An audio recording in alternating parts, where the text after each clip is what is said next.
What's wrong, Psycho? I don't know, I'm just not feeling it lately. I hear ya, bud.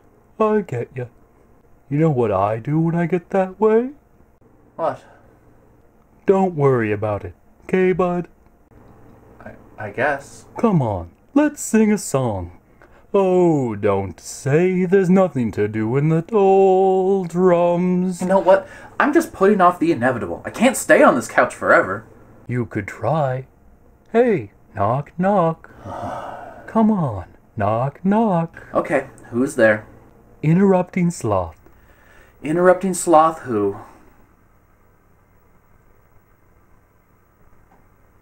Yeah, I'm gonna get going. Almost got him that time. Almost.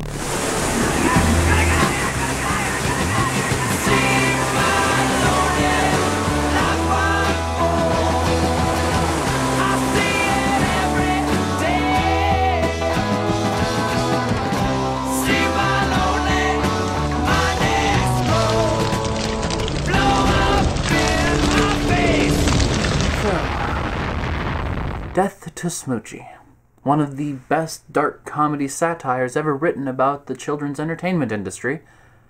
I realize now it's the only one I know, and I still doubt that it's the best. Directed by Danny DeVito, more War of the Roses here than Matilda, and starring Robin Williams and Edward Norton, it's a story about Smoochy, a beloved children's mascot and his journey from nothing to stardom. How could something with such a rosy premise merit an R rating? Well, let's see how it starts. Let's go to Smoochy's Magic Jungle. Smoochy's Magic Jungle. It's a happy place. Should I have put up a spoiler alert, or should the movie have done that? I know this film's a bit older, but I don't think movies have started with their own trailers since, well, ever. It's clear that this is not going to be your typical cinema experience. It's weird from the get-go, but it's got a stellar cast, as well as Jon Stewart. However, can star power alone help the bizarre concept's execution? Well, since I'm being subjected to it, the answer's pretty clear. Still, let's give Smoochy a chance. How strange could this be?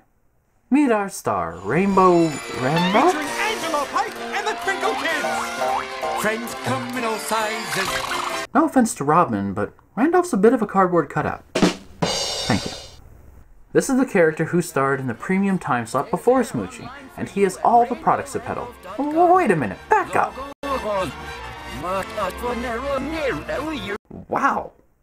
It's Always Sunny on Kidsnet, apparently. Randolph is a star, his face plastered on hundreds of products, the joy of children across the country. But is this a reincarnation of Leslie Zevo, or does his forced, overly cheery smile hide something? Let's see what he's like off the clock.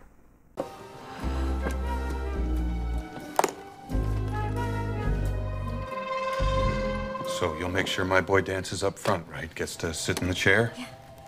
You want your little booger eater on my show? Of course. Yes, very much. Then don't tell me how to run my business. Freeze! Drop the briefcase! And that cements the dueling tones we'll have from here on out. You know, it's important to establish right now that this jarring series of events, this back-to-back, that's the film's pacing at its best. For example, here's how the bribery scene ends. Corruption in Crinkle Land, Rainbow Randolph busted by feds in Midtown Patsy's Bar. Full coverage at 11.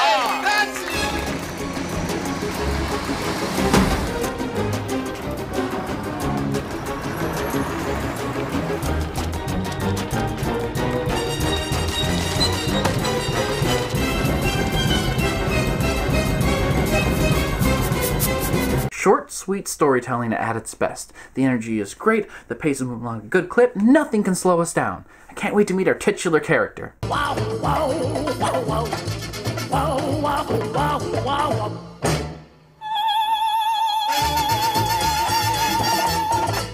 I like it. Edward Norton is Smoochy? The one the TV exec's describing here? With Mope's never been a whiff of controversy. Guy's a harmless, ethical cornball. Please don't make me do He's it. a bottle of pancake syrup with legs. This Edward Norton. And this one.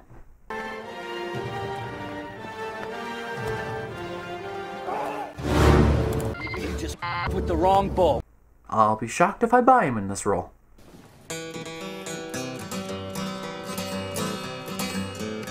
Oh, we'll get you off that smackle, yes we will. Oh, we'll get you off that smackle, yes we will. Oh, we're gonna get you off that smack. We'll kick that monkey right off your back and get your life on track, oh yes we will. I'm shocked and not at the same time. These tonal juxtapositions are just his bread and butter, aren't they? He's Sheldon Mopes, the most upbeat and happy man in a rhino costume scraping by on methadone clinic gigs. When the TV execs have to find a replacement once Rainbow Randolph's scandal comes to light, they want someone with a more grounded moral compass. Or at least not taking bribes. So who better than someone whose concerns are about 10 years ahead of the times? You wouldn't believe what it took to get these guys to throw on a couple soy dogs. Hello, people, wake up and smell the future, okay? I mean, organic, twice the protein of any of this stuff, and nobody gets killed. You know what I'm talking about. I'm gonna get you on these gluten-free buns before I'm finished with you. We're gonna change the world, brother. All right, Sheldon.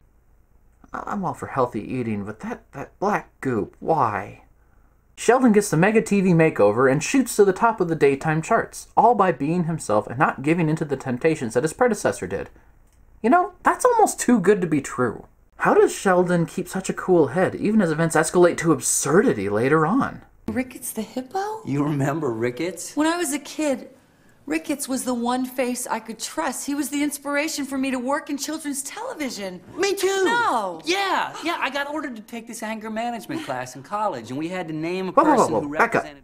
What was that? Yeah, I got ordered to take this anger management class in college. That explains it. Sheldon did have a problem managing his emotions early in his life and sought out proper counseling to help realign and give him a perspective and deal with it in a much healthier way.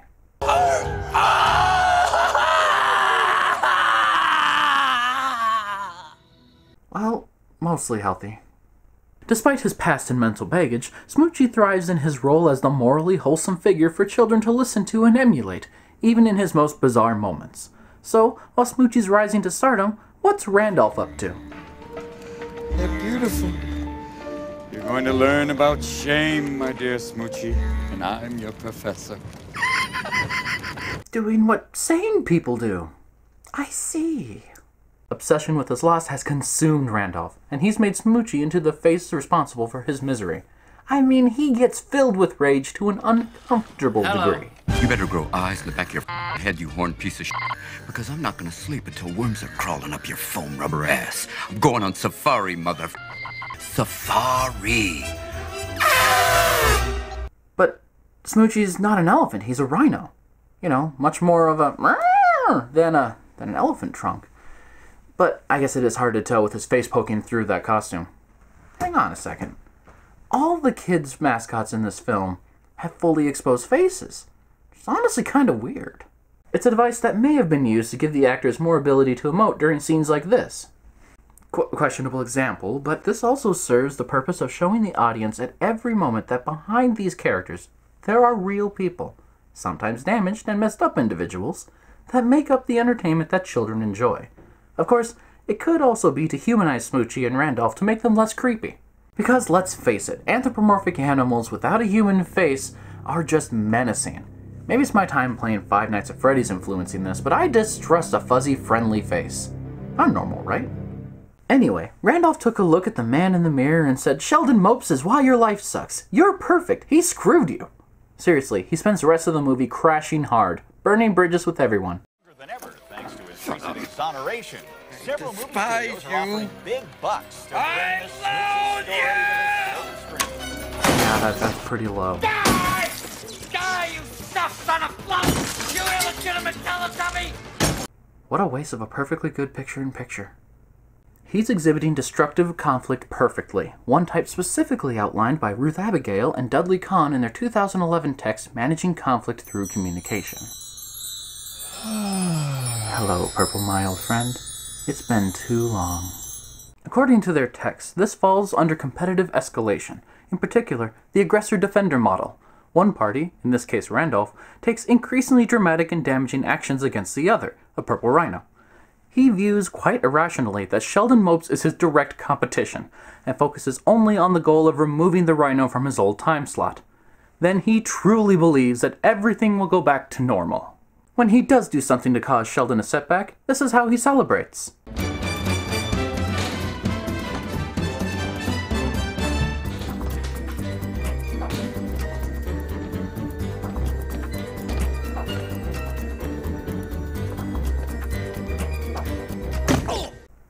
So weird. He approaches Nora, the TV exec in charge of the show, and attempts to reclaim his slot. She helps show another, uglier side of him. Well, so here's the good news. I know that you and Frank are in a bit of a bind. I'd be happy to end my sabbatical and come back to my old time slot. Tell you what, you call costumes and props and tell them that the old R-Man is back, ready to start whistling them happy tunes for the little chillins. Who's told you have to suck to get a drink around here? He believes that everything he's done can be forgiven, nay, forgotten, and they can just go back to what life was before he got busted by the FBI. Completely delusional.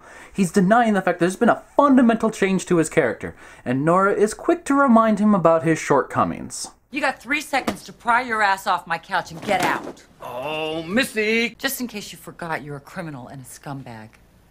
Have you lost all affection for me? Have you forgotten what we once had? That was a long time ago, Randy. I was young and stupid. And limber. Why we broke up, I'll never know. You turned into an ass and I didn't love you. Oh, we could have worked through that, baby. Ow! Ow! That is not how you handle someone like this. She's reinforcing that he's being attacked. And Randolph has just cemented in his mind that it's him versus Smoochy, nay, the world. And that leads to a disturbing sequence.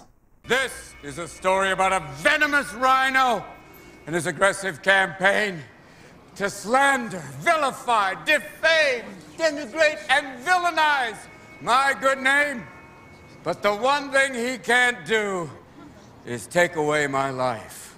Only I have the power to do that. Well, I am not showing this whole scene, as in light of the way that Robin Williams died, it leaves a bad taste in my mouth. But suffice to say, he's reeling. Because he can't do what he loves. He's clinging to the only thing he knows he can do well, entertain children. Whatever other flaws he has, and believe me, there's plenty, it doesn't change the fact that this is what he excels at. His own bad behavior shattered his life, but it's not until he can break this aggressor-defender cycle and de-escalate that he can begin to rebuild and continue doing what he loves. So, how does he accomplish this? What's up? Whoa. 2 for the price of 1. How convenient. How serendipitous. I said de-escalate, Randolph! De-escalate! The D is important! After Randolph provides Robin Williams a chance to improv like he's on Broadway, Sheldon turns the tables. Here's the part that's hardest to watch. Go ahead, kill me. I'm nothing. Put me out of my misery. This is his rock bottom. And a smaller man than Sheldon might take advantage of this to call the proper authorities and have Randolph hauled away. What does Mr. Anger Management do? Look, you're not nothing, all right? You're bitter and misguided, and I'm guessing you got some serious issues with sexual identity, but you are still Rainbow Randolph. You know, that's worth something. You've made a lot of children happy. You be my friend. Believe it or not, as ludicrous as this seems from a plot perspective, this action is exactly how one diffuses the competitive escalation problem. When Randolph's defender in this model refuses to engage and instead takes a step back to mediate his own situation, it breaks the illusion of competition for a spot on television and shows Randolph that all Sheldon wants is to help, however he can, despite what's transpired between them. This conflict would have been never-ending, a tortured existence for both parties, but because Randolph was able to put his self-inflicted demons to rest, he has the power to move on. Oh, speaking of, Sheldon also helps Nora see the air of always looking to the past. She's been in the industry long enough to be burned by it, and while she came in with big eyes and ideals for what working in entertainment would be, she's gotten to this point. You're here to sell sugar in plastic. Do you hear what you're saying? Yeah. Well, I won't do it. Yes, you will. I will not do it. Does that say Nora's Magic Jungle? I don't think so. So don't talk to me like that because I am not your puppet. Since when?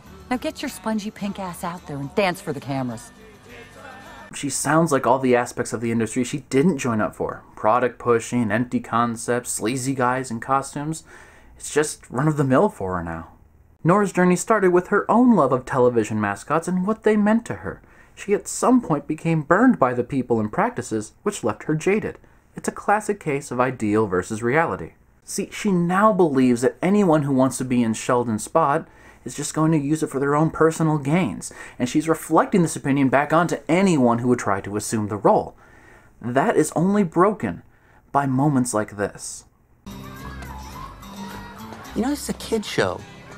Those are children I'm singing to out there. You don't even see children anymore. You just see wallets with pigtails.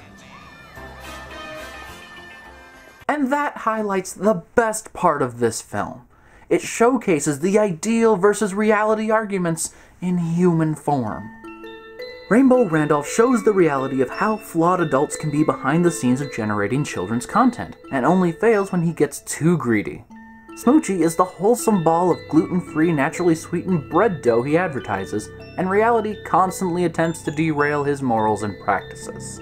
That's the person the audience wants to see succeed, though. The one who cares until his eyes fall out about subjects that matter to children, and expressing it to them on their level.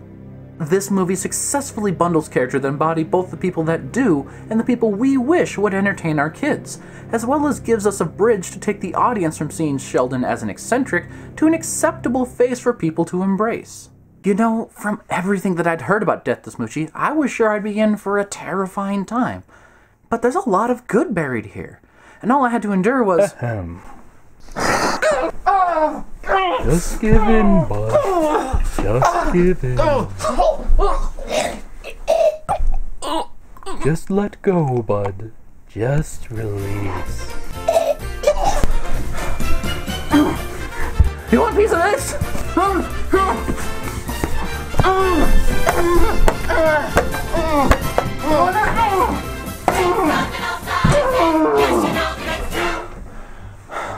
Okay, wasn't that fun in a awkward sort of way? Oh yes, almost forgot.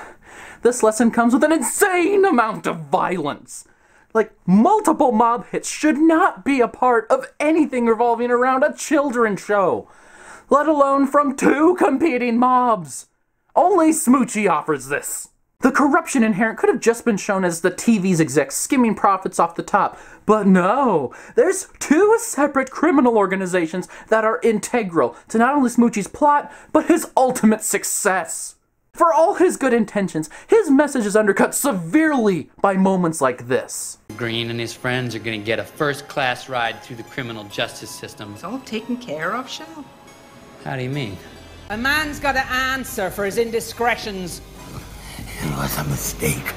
An honest mistake.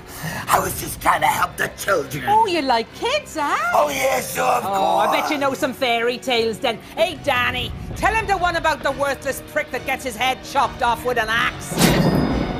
I don't want him teaching kids anything now. Aside from the violence, it also has completely useless characters outside of the main trio. Prime example, Frank. He's the male executive, responsible for this gem. It's a bottle of pancake syrup with legs. And after the beginning, his motivations are completely alien to human thought. We need conflict? Let's have Frank defend Smoochy. Network wanted squeaky clean and they got it, boy. Oops, he's sparkling. We need more conflict? Let's have him want Smoochy dead. We got a chance here to get back on track. We gotta get rid of the rhino. The hit goes badly and now Frank's one of the people wanted by the Irish mob? Stupidly plan another hit! I'm having second thoughts, Burke. I don't think I can do this. Relax, it's all good. Relax. They found Merv Green's head in the Grand Concourse. Pardon my concern. And now you see 90% of Jon Stewart's role in Death to Smoochy. He is only there to drive the plot at the most awkward times. So, while this has a few missed opportunities and hard-to-watch moments, you can definitely see the moral to take away. Work with the mob and everything will be fine. Wait, that sounds wrong. Let me try again. Nice guys the mob likes don't finish last. No. Be yourself and you'll either be saved or killed, depending if you're good or bad. Mobsters excluded. Despite the movie delivering a great message as a character piece, it's a train wreck. Those going into this expecting a comedy will tune out in the first half hour. Those wanting drama will have to deal with moments so absurd they belong in a sketch show. And as for children, keep them as far away from this as possible. I'm so torn because I loved many of the points the main characters illustrated, but ultimately this film's just a mess that took way too many hours to sort through to find them. Maybe that's why they masked it all with violence. I'm Psycho, and I think the sloth moved again. Hold on. Oh, you think so, huh? Yeah. I'll teach you to creep up on me while I'm not looking. Sloth doesn't rule me anymore, you hear? Oh, your stuffing's coming out. Oh, that's a shame. You're going first.